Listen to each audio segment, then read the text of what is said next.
was the smell. Not the dust. Not the damp. The smell of death. A faint beam of light broke through a cracked ceiling, landing on two tiny skeletons. They were still dressed in cheerful red and white clothes. Clothes meant for a holiday. Not for a grave. The officer's gloved hand hesitated, trembling as he adjusted the skirt on the smaller figure.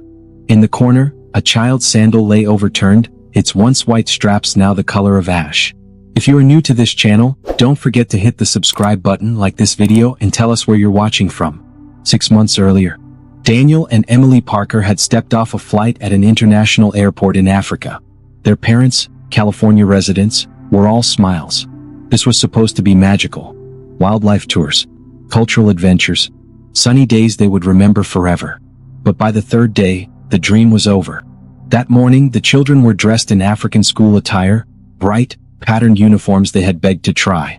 They weren't going to school for the term, but to special holiday lectures their parents thought would be a fun cultural experience.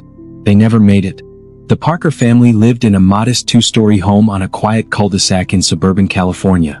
It was the kind of neighborhood where sprinklers clicked on at dawn, kids rode their bikes in the evenings, and the only real drama came when someone's dog dug up another person's flower bed. Life wasn't perfect, but it was steady, and in the Parkers' eyes, that stability was something to protect at all costs. John Parker was a project manager for a construction company. He was methodical, patient, and had the sort of easy smile that made people instantly comfortable. His wife, Claire, worked part-time as a graphic designer so she could spend more hours at home with their children. And those children, 5-year-old Daniel and 4-year-old Emily, were the center of everything. Daniel was the kind of child who seemed to have been born with an old soul. He asked questions most adults didn't think about and had a fascination with how things worked. Cars, clocks, elevators, anything mechanical drew him in. Emily, on the other hand, was a whirl of color and energy. She could hardly sit still for more than a minute, her tiny feet always tapping, her voice always humming some tune she'd made up herself. Most mornings in the Parker household began with the smell of coffee and the sound of cartoons playing faintly in the background. Claire would be in the kitchen, hair pulled back, making breakfast while John scanned the news on his phone. Daniel would be perched at the counter, still in his dinosaur pajamas, asking his mother questions like, "If the moon is round, why can't we see all of it every night?" Emily would be in the living room, trying on her princess dress for the 3rd time that week, twirling until she fell over in giggles. It was a warm, safe routine. Predictable. Comforting. And that's exactly why the trip felt so exciting, because it promised something new. The idea for Africa had started small, as most big ideas do. Claire had been looking at travel blogs late one night after the kids were asleep, scrolling through photographs of wide-open savannas, bustling city markets, and children playing barefoot in the streets with nothing but a handmade ball. There was something raw and real about it that tugged at her. When she showed John the pictures, he was intrigued but cautious. A trip like that would be expensive. It would be long. And it wasn't exactly the kind of destination most families with preschoolers chose. But the more they talked, the more it felt like the right time to go. The kids were still young enough to be curious about everything, but old enough to remember parts of it. Would be an adventure. They booked the tickets 3 months later. From that moment on, the Parker home buzzed with preparation. There were vaccinations to get, travel documents to update, and lists upon lists to check off. Claire dove into researching the culture, the customs, and the safest ways to travel with children in Africa. John focused on logistics, flights, transfers, hotel bookings, and making sure their health insurance covered emergencies abroad. For Daniel and Emily, the idea of Africa was less about geography and more about magic. In their minds, it was a place where elephants roamed down the streets and every day was filled with sunshine. They loved flipping through the picture books Claire had bought them, pointing at the brightly dressed children and saying, "Can we play with them when we go?" As the departure day drew closer, the excitement became almost too much for the kids to contain. Claire found them one afternoon practicing packing their small backpacks. Daniel had stuffed his with toy cars and a flashlight, while Emily's was filled with glitter pens, a tiara, and a stuffed bunny named Snowflake. There were moments of doubt, of course. Family members questioned the decision. "Why not somewhere closer?" one aunt had asked. "Aren't they too young for such a long flight?" But John and Claire brushed off the concerns. They wanted their children to see the world in a way that wasn't filtered through television or picture books. They wanted them to smell the spices in an open market, to hear drums beating in the night, to watch the sun sink into a horizon that seemed to stretch forever. The night before they left, the Parker home was filled with a different kind of energy. Suitcases lined the hallway. The children were too excited to sleep. Claire tucked Emily in first, smoothing her hair back and whispering, "Tomorrow you'll see real zebras." Emily's eyes widened, her little hands gripping the blanket as if she could hold the moment in place. In Daniel's room, John sat on the edge of the bed. "You ready for this, buddy?" he asked. Daniel nodded seriously. "I'm going to take pictures of everything so I don't forget." When morning came, the air felt electric. The family loaded their bags into the car and set off for the airport. The drive was filled with chatter from the back seat. Emily singing a made-up song about Africa land, Daniel reminding everyone that he had packed his flashlight, just in case we need to explore something. The airport was its own kind of adventure. The kids pressed their faces to the glass, watching planes taxi across the tarmac. Claire held their hands tightly as they moved through security, while John kept a mental checklist of passports, boarding passes, and carry-on bags. On the flight, Daniel and Emily swapped seats halfway through just for the novelty of it. They colored, napped, and gazed out the window at the endless ocean below. Claire caught herself thinking how lucky they were, how this was going to be one of those memories they'd talk about for years. When they finally landed at an international airport in Africa, the kids were groggy but curious. The air was warmer than back home, carrying scents they didn't recognize. The terminal was alive with movement. People speaking in languages they didn't understand, luggage wheels rattling against tile floors, bright signs overhead pointing in every direction. Daniel clung to his little backpack, eyes darting everywhere. Emily kept craning her neck to look at the colorful fabrics worn by women passing by, her mouth forming a small O of wonder. Outside, the sunlight was sharper, the sky impossibly wide. As the family climbed into a van that would take them to their accommodation, Claire looked back at the terminal. She had no way of knowing it would be the last time they would ever arrive together. From the front seat, John turned to catch his children's eyes in the rearview mirror. "Ready for our adventure?" he asked. Two small voices answered in unison, full of excitement. And somewhere, unseen, unfelt in that moment, fate shifted. The plane's wheels touched the runway with a jolt, and for a moment Daniel and Emily's wide eyes mirrored the faint shudder of the aircraft. They'd been peering out the window for the last 15 minutes, trying to catch a glimpse of Africa from the sky. To them, it wasn't just a continent, it was an idea, a word packed with colors, animals, and mystery. Claire leaned over to pull Emily's seatbelt snug as the brakes hissed, while John scanned the cabin for their carry-on bags. Daniel pressed his small hand to the window, following the movement of the flaps on the wing as they slowly retracted. The hum of the engines softened, replaced by the sound of voices, some familiar, others wrapped in accents the children had never heard before. "Look," Emily whispered, pointing. On the edge of the runway, two men in bright orange vests were waving their arms, guiding the plane into position. Beyond them, the sky opened up into a blue so deep it seemed to swallow the horizon. The terminal stood gleaming in the sunlight, glass windows reflecting the heat like mirrors. The seatbelt sign chimed off, and the cabin erupted into movement. Overhead bins clanging, passengers stretching, the air thick with the smell of stale coffee and recycled air. John lifted Daniel's backpack down first, then Emily's, handing them over with a gentle reminder, "Stay close to us. No wandering." They stepped into the jet bridge, and the warm air hit them immediately, different from California's mild spring breeze. This air felt heavy, carrying with it the faint scent of spices, dust, and something Daniel couldn't quite name. Emily clutched her stuffed bunny in one hand and her mother's fingers in the other. The terminal was alive. People moved in every direction, their footsteps echoing against polished floors. Brightly colored advertisements hung from the ceilings, promising safaris, beach resorts, and cultural tours. The voices here blended into a tapestry of languages, English mixing with others the Parkers didn't understand. Claire kept her gaze forward, scanning for the baggage claim signs, while John checked their printed itinerary for the driver who was supposed to meet them. The kids lagged slightly behind, caught up in the sensory overload, Daniel staring at a display of wooden carvings in a souvenir shop, Emily craning her neck to watch a group of women in patterned dresses laughing as they passed. At the baggage carousel, the heat felt more intense, pressing down through the high windows. The carousel groaned to life and bags began to emerge, sliding toward the waiting crowd. Daniel spotted their suitcase first, the one with the neon green tag Claire had tied to it, just in case. John heaved it off the belt with a grunt and set it beside their other luggage. By the time they stepped outside, the sunlight was blinding. The sounds doubled in volume, honking horns, shouting vendors, the low rumble of engines idling in the pickup area. A line of drivers stood holding signs with names scrawled in black marker. "There," John said, spotting their name. A tall man in a neatly pressed shirt waved and walked toward them. He introduced himself politely, shook John's hand, and began loading their bags into the back of a white van. His English was clear, though accented, and he moved with quiet efficiency.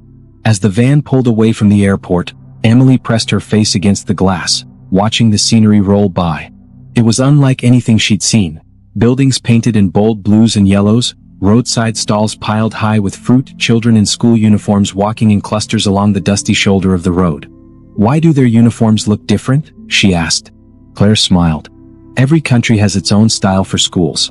We'll get you some to try on while we're here." Emily grinned at the thought. Daniel, ever curious, pointed at a group of motorcycles weaving between cars. "Why are there so many bikes instead of cars?" John chuckled. "They're called motorbikes. They're quicker for getting around the city." The van moved deeper into the city, the roads narrowing, the air filling with the scent of grilled meat from street vendors. People moved quickly along the sidewalks, balancing baskets on their heads, carrying goods under their arms, calling out to each other in voices full of rhythm. The Parkers Hotel came into view, a tall, modern building with glass doors and a doorman in a crisp uniform. Inside, the cool blast of air conditioning wrapped around them, and the noise of the street faded. They were shown to their suite, 2 bedrooms, a small living area, and a balcony that overlooked the busy streets below. That first evening was a blur of unpacking and adjusting. Claire arranged the children's clothes neatly in drawers, making sure their small African school uniforms, bought ahead of time online, were ready for their holiday lectures later in the week. Daniel insisted on trying his on immediately, buttoning the shirt all the way to the top. Emily twirled in hers, giggling when the skirt flared out. They ordered dinner from the hotel restaurant: rice, grilled chicken, vegetables, and fresh mango juice.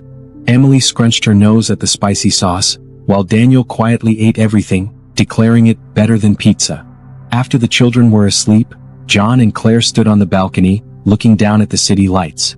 Motorbikes zipped past like fireflies, horns blared in the distance, and faint music drifted up from somewhere below. "This is going to be good for them," Claire said softly. John nodded, his arm around her shoulders. "Yeah.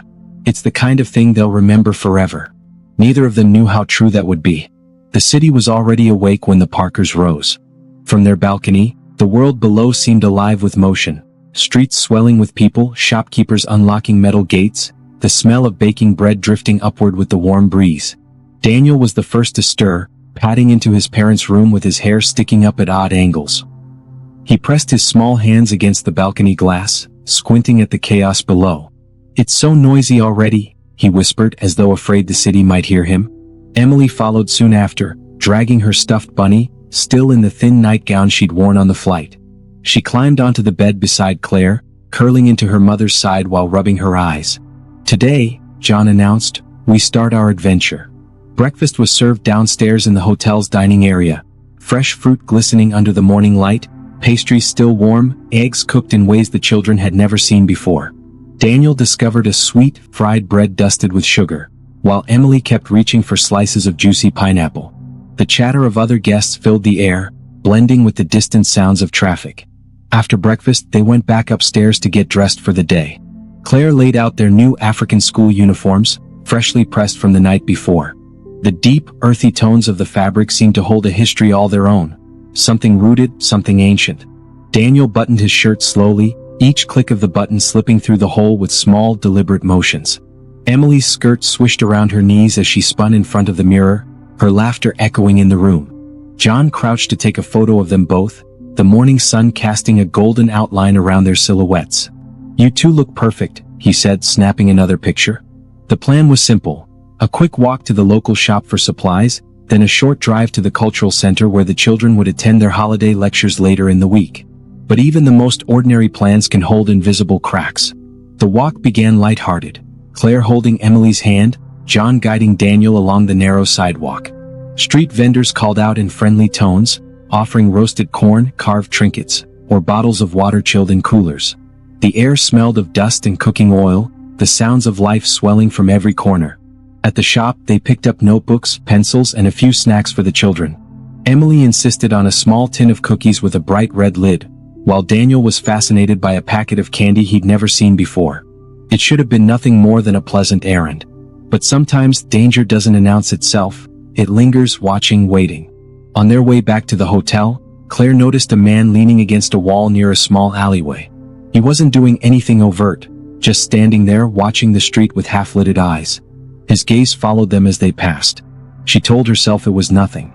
People stared sometimes. Curiosity was natural. Back at the hotel, the driver from the day before was waiting by the van, ready to take them to the cultural center. The children chattered excitedly in the back seat, clutching their new school supplies. The street seemed busier now, traffic heavier, voices louder, the sun sharper overhead. Daniel pressed his face to the glass, naming things as they passed. Goats, chickens, another motorbike, a lady with bananas on her head. Emily giggled each time he pointed something out. Claire and John exchanged a smile, but John's grip on the armrest was just a little too tight.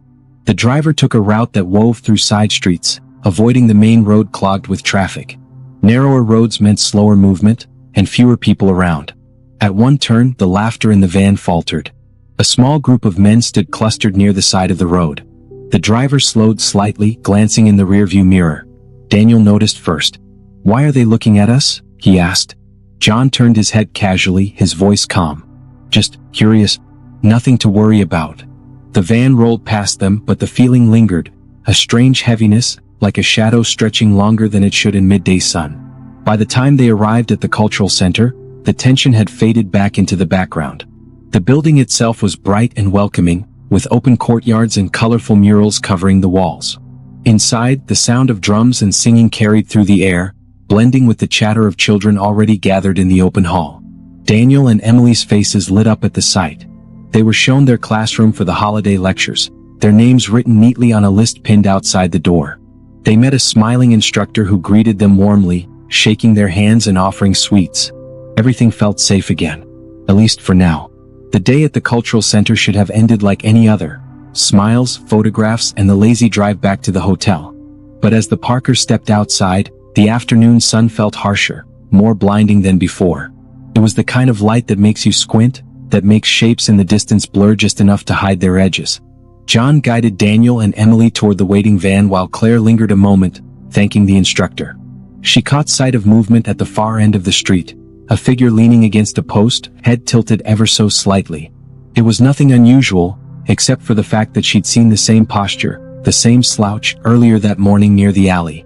The man was too far to make out clearly, but his stance was unchanging, patient. Watching. Inside the van, the air felt cooler, but Claire couldn't shake the prickling sensation at the back of her neck. She told herself it was just the unfamiliarity of the city. New places always came with sharp edges.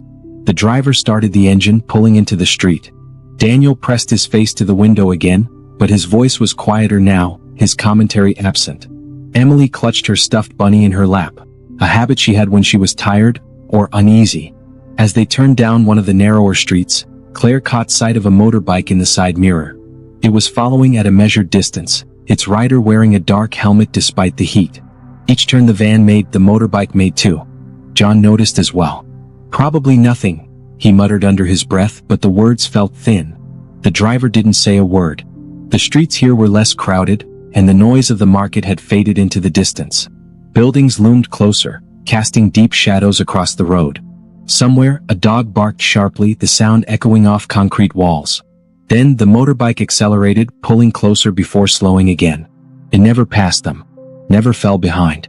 Claire's gaze darted between the windows, looking for more. Another car, another set of eyes. And that's when she saw it. Two men standing beside a stalled vehicle ahead. They weren't looking at the hood of the car or talking to each other. They were looking directly at the van. The driver slowed, scanning for a way around. "Is there another way back?" John asked, trying to keep his voice even.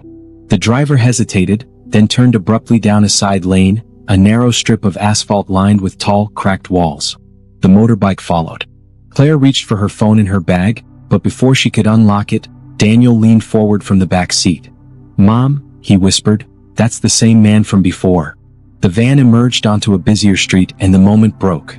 The motorbike veered off without warning, disappearing into a mess of traffic. The driver didn't look relieved, he just kept going, hands tight on the wheel. By the time they reached the hotel, the children's chatter had returned, their little voices filling the space again. But Claire and John barely heard them. That night, after the children were asleep, Claire stood on the balcony, staring at the street below. Every face she saw could have been nothing more than a passerby. And yet, somewhere in that sea of strangers, she felt certain. Someone had already marked them. The morning began with sunlight pouring into the hotel suite, bright and almost cheerful, as if the city itself had decided to put on its best face for the day.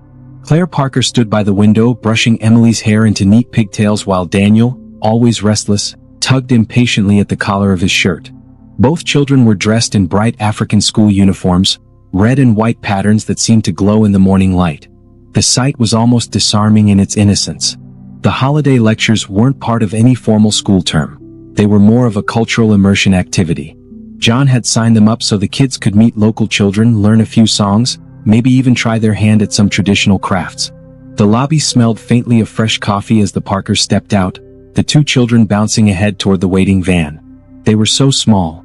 Daniel just 5, Emily only 4, and yet in that moment they looked like they belonged in this place, their bright uniforms fluttering in the breeze. Claire felt a twinge of pride as she adjusted Emily's bow. This trip was supposed to be about expanding their horizons, showing them the world beyond California. She wanted them to remember Africa not as a place from television documentaries or picture books, but as somewhere warm, vibrant, alive. The drive to the cultural center was pleasant at first. The roads were alive with the hum of scooters, street vendors calling out, and the occasional flash of color from a market stall. The van moved steadily through the streets, passing under leafy canopies where sunlight splintered into patterns across the glass. Daniel pressed his face to the window, narrating everything he saw. The goats grazing near the roadside, the clusters of children walking to school, the smell of roasted corn drifting in from somewhere unseen. Emily, quieter but no less observant, kept her eyes fixed on a small parade of women carrying baskets balanced perfectly on their heads. The cultural center itself was a low, wide building painted in soft earth tones, with an open courtyard where children played under the watchful eyes of teachers. The moment Daniel and Emily stepped out, a group of local kids ran up to them, curious and eager. Laughter came easily after that. Inside, they were taught to clap along to a drum rhythm, to sing short call-and-response songs. Emily's voice was shy at first, but soon she was smiling, her pigtails bouncing as she clapped. Daniel took to the drum instantly, pounding along in his own confident beat, even when it didn't quite match the others. Claire and John watched from a bench near the wall, sharing the quiet satisfaction of parents who've done something right. Every so often, one of the instructors would guide the children outside for a short break, where they'd practice games under the sun. But there was something else that Claire noticed during those breaks, small things barely there at first. Once, when the children were being led back inside, she caught sight of a man standing just beyond the low fence. He wasn't interacting with anyone. He wasn't on his phone. He was simply watching. His clothes were ordinary enough.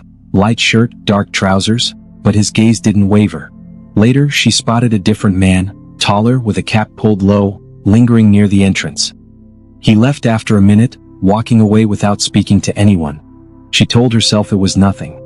Strangers watch children all the time, especially ones who stand out in bright foreign uniforms. But still, something about the stillness of their attention stayed with her.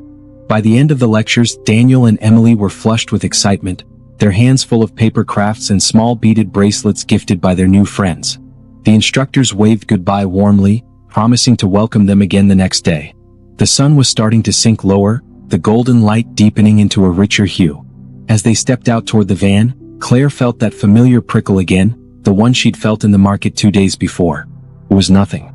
It had to be nothing. The van door slid shut with a muted thud, sealing the family inside. The air was warm but not oppressive, the faint smell of paper and leather lingering from the children's crafts and the driver's old seat covers. They began the ride back toward the hotel, the first stretch of road lined with tall, leafy trees that arched overhead like sentinels. Daniel and Emily sat in the back, still buzzing from the day's activities, their voices weaving together in an uneven recount of songs, games, and the taste of the sweet bread they'd been given during the break. Claire turned in her seat to watch them. Their cheeks were pink from the sun, their eyes bright. She smiled, thinking about how rare these pure moments of joy had become in their busy life back in California. It was a smile full of quiet gratitude, and it would be the last time she saw them alive. John, beside her, reached for the camera to snap one more picture of the two in their uniforms. Emily grinned, holding up her bracelet. Daniel made a goofy face. The click of the camera shutter seemed harmless then, just another memory captured. The road gradually narrowed, the houses thinning out until there were more open spaces than buildings. Somewhere in the distance, a motorcycle engine revved. Claire didn't think much of it, until she noticed it had been behind them for some time. She glanced over her shoulder. The rider was wearing a helmet with a dark visor, impossible to read his expression. He wasn't weaving through traffic like most motorcyclists here. Instead, he kept his position steady and deliberate, matching their speed. The van slowed for a turn. The motorcycle slowed too. Claire caught John's eye. He'd noticed as well. His lips pressed into a thin line, but he said nothing in front of the children. The driver shifted uncomfortably in his seat, checking the mirrors more often now. It wasn't just the motorcycle. Up ahead, two men stood near a stalled car. They weren't looking under the hood or speaking to each other. They were looking at the van. The driver's hands tightened on the wheel. At the last second, he veered off into a side road, a narrower stretch shaded by overgrown branches. The motorcycle followed. Claire's heart began to thud, each beat echoing louder in her ears. She reached for her phone, but Daniel's small voice stopped her. "Mom, that's the same man from the fence today." Her blood went cold. Daniel and Emily froze in their seats. They had never heard a sound like that before, never seen a vehicle move with such violent precision. Emily's small hand clutched her brother's arm. She didn't know why she did it, only that something terrible was happening. The driver slammed the brakes, the family van jerking violently, throwing their mother forward in her seatbelt. Before their father could shout, before anyone could process the danger, they came. Men, 5, maybe 6 of them, spilled from the black van. Their faces were hidden behind dark ski masks, their movements quick and mechanical. There was no hesitation, no fumbling, no wasted seconds. They had done this before. "Stay calm," their father hissed, voice shaking despite the words. But there was no calm left to cling to. The first man reached the van's door, yanked it open, and the smell of sweat, leather, and gun oil rushed in. A gun barrel gleamed under the muted sun, angled just enough to let everyone see it without pointing directly. It was a warning. A promise. Emily whimpered. Daniel's eyes darted to his parents, searching for reassurance, but their faces were tight masks of fear. Then chaos. The men moved like a pack of wolves. One ripped the back door open, another shoved the driver against the seat, forcing him out. Their father stumbled to the ground, hands raised, voice breaking as he pleaded. "Please, please, they're just children." No one answered. Strong hands wrapped around Daniel's small arms, lifting him with brutal force. His legs kicked in the air, shoes scraping against the van door. Emily's scream was sharp enough to split the air, but it was smothered when a second man grabbed her, hauling her away from her mother's desperate grasp. "And oh," their mother shrieked, lunging forward. She almost reached Emily's foot before another masked figure shoved her back so hard she slammed into the side of the van.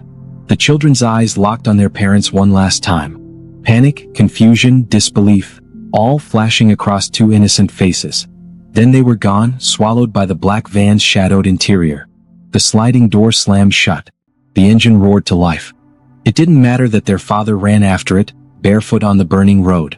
It didn't matter that their mother's cries echoed long after the van disappeared. In less than 30 seconds, the quiet road had turned into a void, and their children had been erased from it. The house was unnervingly still that night, the air heavy with a silence that felt alive, pressing against their skin. No television, no radio, not even the sound of neighbors drifting in from outside. Only the slow, uneven breathing of two parents who had been hollowed out in the span of a single afternoon. The phone rang. It was a sound so ordinary that, for a fraction of a second, it didn't register as danger. But then their mother's eyes locked with their father's, and they both knew. This wasn't a relative, this wasn't a friend. He picked it up. At first there was nothing. Just a faint hiss like static. Then came the voice, low, distorted, mechanical. It had no face, no warmth, no trace of humanity. $600,000, the voice said. No greeting. No introduction. No police. No delays. Or the children die. The words hit like physical blows. Their father's throat closed, his grip tightening around the phone until his knuckles turned white. "Please," he started. "Tomorrow," the voice cut in. "You will receive instructions. If we see one uniform, one car that doesn't belong." The pause was deliberate. "You will never see them again." A click. The line went dead. For several seconds he stood frozen, the receiver still pressed to his ear, listening to nothing but the faint hum of a disconnected call. His wife's voice broke the trance. "What did they say?" He turned slowly, his face pale, his lips trembling. He wanted to soften it, to tell her it wasn't as bad as it sounded. But the truth had no room for comfort. They want 600,000. Her hand went to her mouth, stifling a sound somewhere between a gasp and a sob. 600? The figure was crushing, surreal. They didn't have that kind of money. Not liquid, not hidden away in some account. But even if they had to burn their lives to ash, sell every piece of themselves, they would find it. Her legs buckled. She sat heavily, staring at the wall as if it might explain how a family holiday had turned into this nightmare. The night stretched long and merciless. Every shadow seemed to move. Every creak of the house sounded like footsteps. And in that silence, a single thought looped endlessly in their minds. Where are they? What are they doing to them? Outside, the world continued. Cars passed, lights flickered, the wind brushed the trees, but inside time had stopped. They had entered a different universe, one in which every second without their children was an eternity, and every ring of the phone could be the sound that decided life or death. The phone call ended, but the words hung in the air like smoke that wouldn't clear. $600,000. No police. Or the children die. John Parker's hand trembled as he set the phone down. His wife, Claire, was frozen in place, her face pale, her lips trembling as if the cold had reached into her bones. The world had shifted. There was no morning, no night anymore. Only a single blinding countdown they couldn't see but could feel in their chests. It was no longer about money, it was about minutes. They didn't argue. They didn't think about how. They just moved. John ripped open his laptop and pulled up their bank accounts. Claire was already dialing her sister in New York, her voice cracking as she explained in half sentences that Daniel and Emily had been taken. Every word she spoke felt like a shard of glass in her throat. The first account emptied in seconds. 20,000 gone with a few clicks. Then the second, another 35,000. Claire sold the stocks her father had left her, a move that under normal circumstances would have been considered reckless. Now it was survival. They didn't sleep. They didn't eat. Coffee cups littered the table as they called every friend they'd ever made.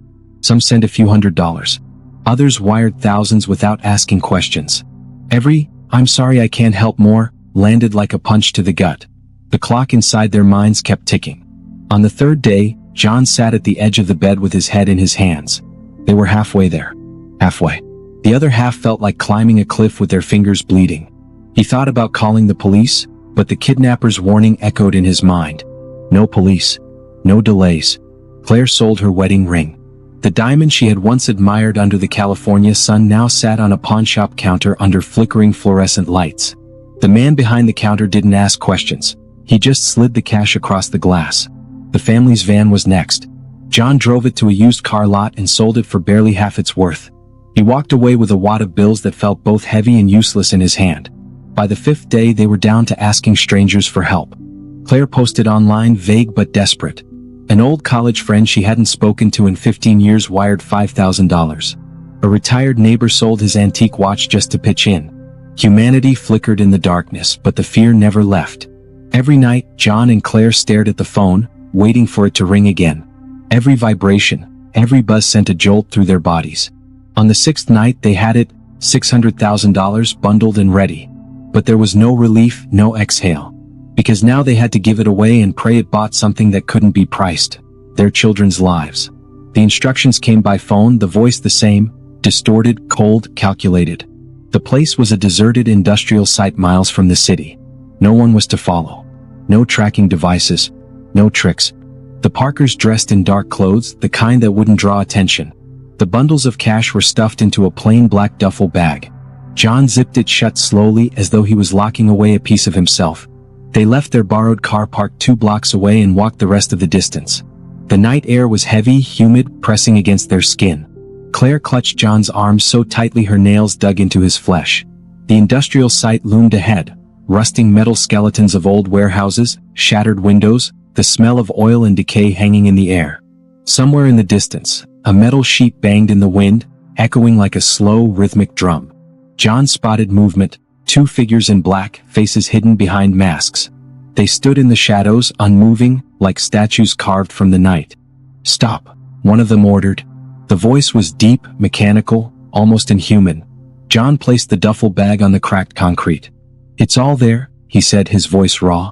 The taller figure stepped forward, crouched, and unzipped the bag. His gloved hand sifted through the stacks of bills. No rush, no anxiety. These were men in control. Turn around. Leave. Now. John hesitated. Where are my kids? His voice broke on the last word. They'll be returned soon. The taller man zipped the bag shut, slinging it over his shoulder as if it weighed nothing. Claire took a step forward. Please just let us. The man's hand moved to his side and Claire froze. Leave, he repeated. John grabbed Claire's hand and pulled her back. They walked away, the crunch of gravel underfoot the only sound until they reached the street. They didn't speak. The world felt like it had been hollowed out. They had given away everything, money, possessions, even pride, just for a promise from masked strangers in the dark. That promise was all they had left. The ransom drop had come and gone. The Parkers had done exactly what the kidnappers demanded. No police involvement. No questions. The money had been handed over in a quiet, shadowed exchange, and the only thing they clung to was that final promise. You'll see them soon. But soon never came. The first night after the drop, Jennifer Parker sat upright in the living room, eyes locked on the front door. She told herself she would hear the small patter of feet, maybe the creak of the knob, maybe even the sound of Daniel's little giggle or Emily's soft humming. She left the porch light on as if it could guide them home through whatever darkness they were trapped in. Mark, her husband, dozed off briefly in the armchair, but each time his head dropped, he startled awake, afraid he'd miss the moment. Morning came. No knock. No phone call. Day turned into night again, and Jennifer's heart pounded with each car that slowed near their street, each distant voice she thought might be theirs. She jumped at shadows, ran to the window whenever headlights approached. Nothing. No van. No kids. Just the silence. That aching, suffocating silence. By the end of the first week, Jennifer was pacing the hallway like a ghost haunting her own home. Mark was quieter now, his hope folding in on itself. They tried calling the drop number the kidnappers had used. It was dead. The second week bled into the third. They stopped sleeping in their bedroom altogether, choosing to remain in the living room so they could be closer to the door. At times, Jennifer swore she could hear footsteps outside, only to rush out into the night and find nothing but the cold wind. By the second month, their California friends and relatives begged them to return home. But how could they? What if the kidnappers brought Daniel and Emily back and they weren't here? What if that single thread of hope snapped while they were gone? The thought made Jennifer physically sick. The house was quiet, too quiet. No cartoons blaring from the TV. No toys scattered on the floor. No crayons rolling under the couch. Just silence, broken only by the ticking clock that seemed to mock them. Time was no longer days and nights. It was before and after. Before the call. After the call. Before the drop. After the drop. Before hope. After hope. Then, somewhere around the fourth month, the silence started to feel permanent. Like a weight pressing on their chest that wouldn't ever lift. And still they waited. It was just past midnight on a humid night when the phone rang again. Not the same phone they'd used for ransom communications. That one had been destroyed by the kidnappers' silence, but their regular line. Mark answered, his voice thick with exhaustion. Hello. A man's voice came through, low and hurried. They're gone. You'll find them in an abandoned house near the old road outside the city. His tone was sharp, urgent, like he was looking over his shoulder as he spoke. Mark's breath caught. Wait, what? Who is this? Are they alive? Please. But the line went dead before he could say more. Jennifer was on her feet now, wide-eyed, shaking. Who was it? Was it about the kids? Mark's hands trembled so violently he could barely hold the phone. They said there's a house. Outskirts. Abandoned. They called the police immediately, their voices cracking, pushing for urgency.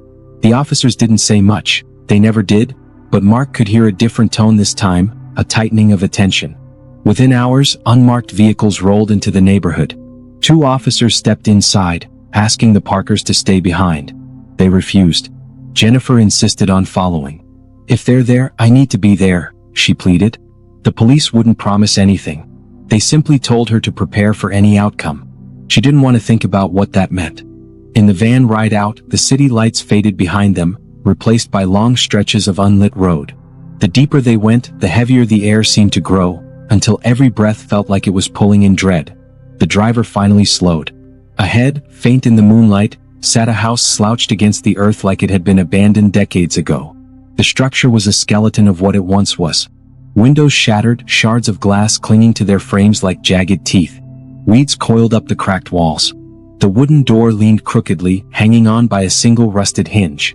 An officer pushed it open, and the groan of the hinges echoed into the hollow space.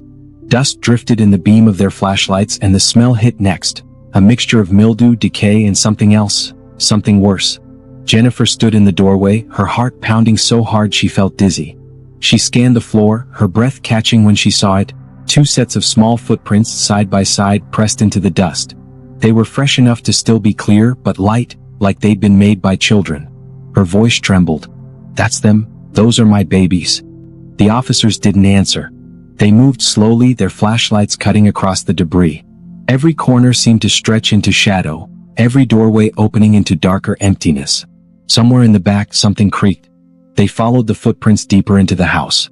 Jennifer's nails dug into her palms, her body fighting to keep from collapsing. Then the hallway ended at a closed door. Paint peeled in long strips, and the wood was swollen from moisture. An officer reached for the handle. It resisted, as if whatever was inside didn't want to be disturbed. The second officer forced it open. The door swung inward with a sharp crack. The flashlight beams landed on the far wall, and there, crumpled on the floor, were 2 small shapes. Jennifer screamed. Mark staggered forward, only to be held back by the officers. Their lights confirmed the truth in seconds. The children were gone. What remained was all that was left of them.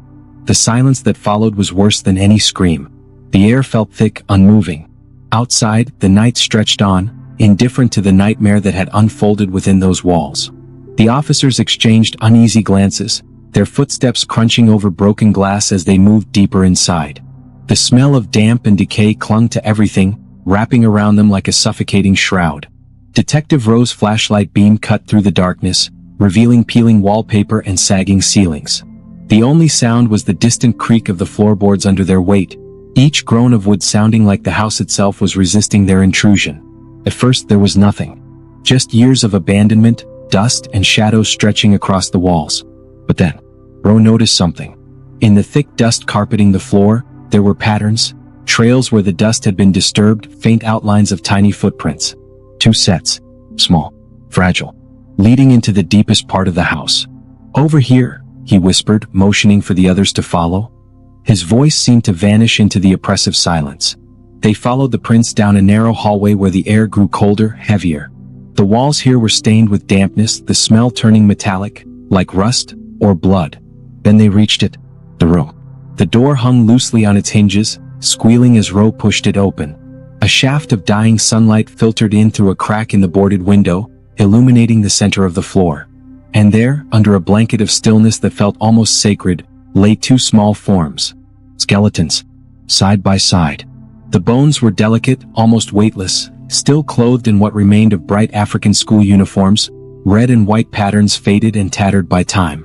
The fabric clung stubbornly to the remains, as if refusing to let go of the memory of the children who once wore them. For a long moment, no one spoke. The reality was too much to absorb all at once. 6 months of searching, 6 months of desperation, of believing there was still a chance. All ending here in a forgotten room in a house that should have been left to rot. Detective Rowe swallowed hard, his throat tight. His flashlight trembled slightly in his hand as he stepped closer. The scene was wrong. Not just tragic, wrong. There were no signs of struggle in the dust. No overturned furniture. No scattered objects. Just stillness, like the children had been brought here and simply left. He crouched down, the beam of his light falling across the tiny hands, or what remained of them, lying side by side. It was as though even in death they'd clung to each other, the only comfort they had left. One of the officers turned away, his breath hitching audibly. Another muttered something under his breath, a prayer maybe, before retreating into the hallway. But Rowe stayed. He looked at the uniforms again. They weren't just clothes. They were the last proof of a morning that had started with laughter and promise. A day when Daniel and Emily Parker had been excited for holiday lectures, not knowing that their path had already been cut short. As the light from the window shifted, it seemed almost like the room was breathing, inhaling their grief, exhaling the cold truth. And in that moment, Rowe knew something that chilled him to his core. The children had never left this place alive. The lab results came back faster than expected. Detective Rowe had been bracing for weeks of delays, but the truth didn't wait. It came crashing down like a hammer. The forensic pathologist slid a thin manila folder across the table. "You're not going to like this," she said quietly. Rowe flipped it open. The words inside seemed to burn into his eyes.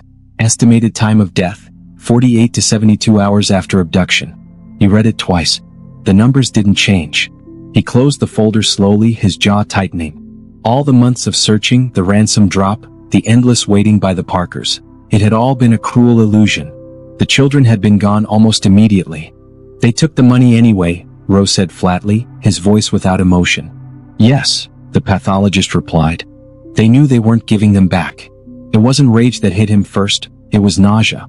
The kind that twists your stomach because you're staring at the face of evil, and there's no logic to it. The detectives went back through the case files, the phone logs, the surveillance footage. Every lead that had seemed urgent at the time now felt hollow, meaningless in light of this truth. The ransom calls, the precise instructions for the drop, the warning about no police, all of it had been a performance. A way to keep the Parkers hooked in hope long enough for the kidnappers to drain every cent they could. Roe called Daniel and Emily Parker into the station. They sat across from him in the same room they'd been in countless times before.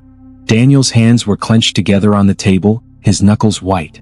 Emily stared at Roe with eyes that had already cried themselves dry.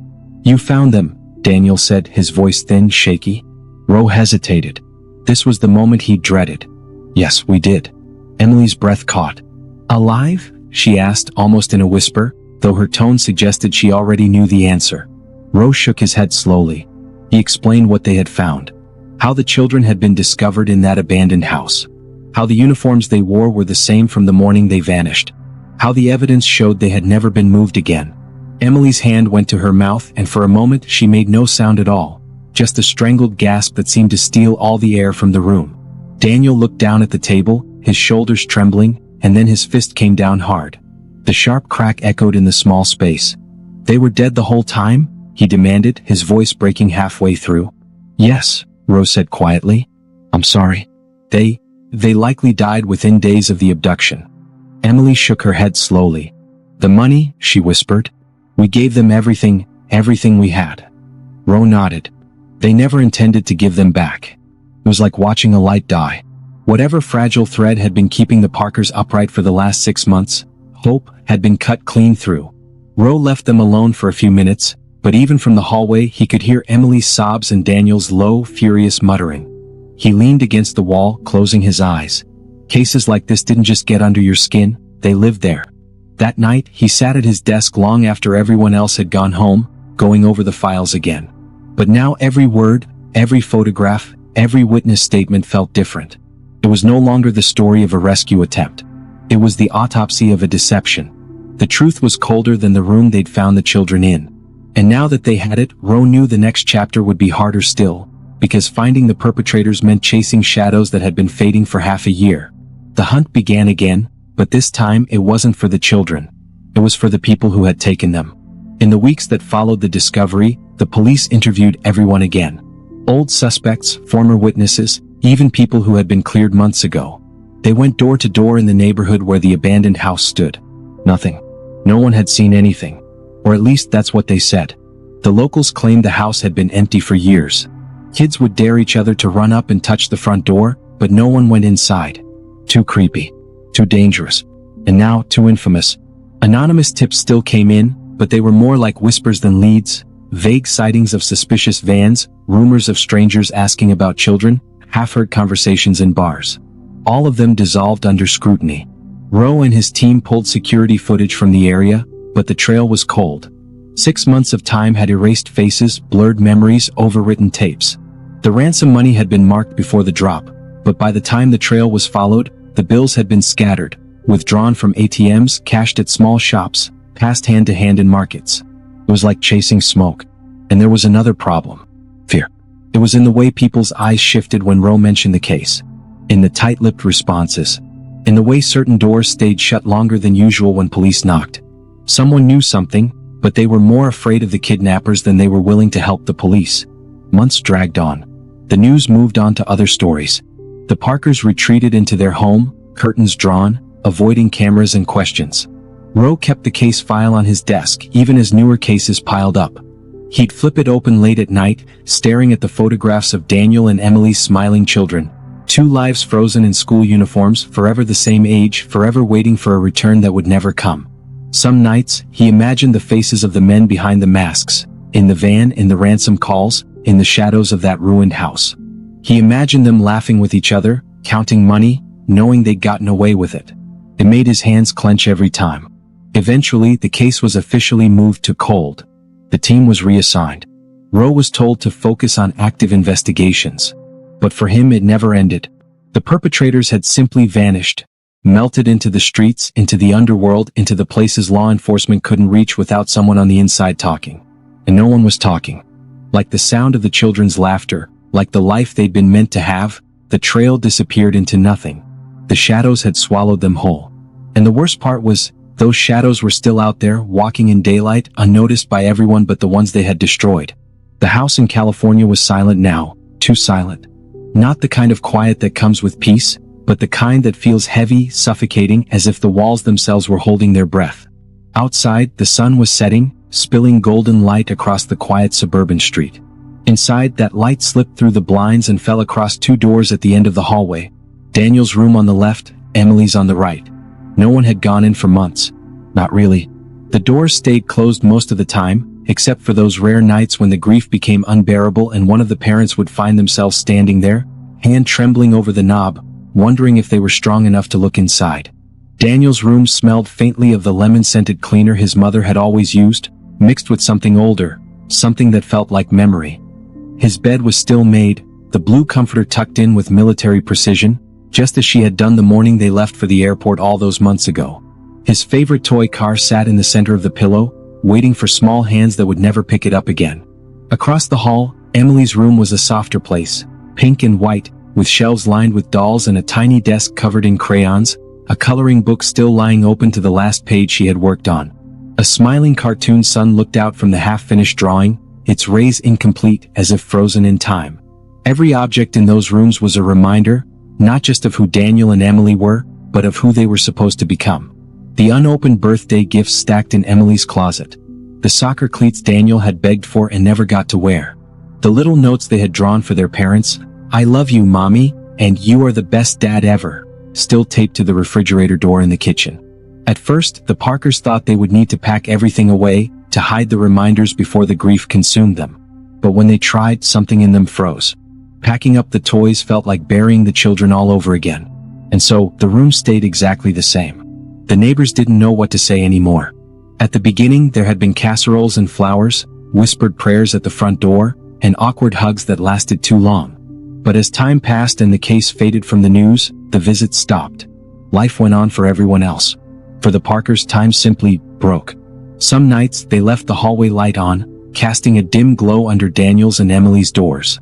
A quiet, irrational hope still flickered there, that one night they would hear small footsteps, the sound of the doorknob turning, and see the children standing there in their pajamas, asking for a glass of water.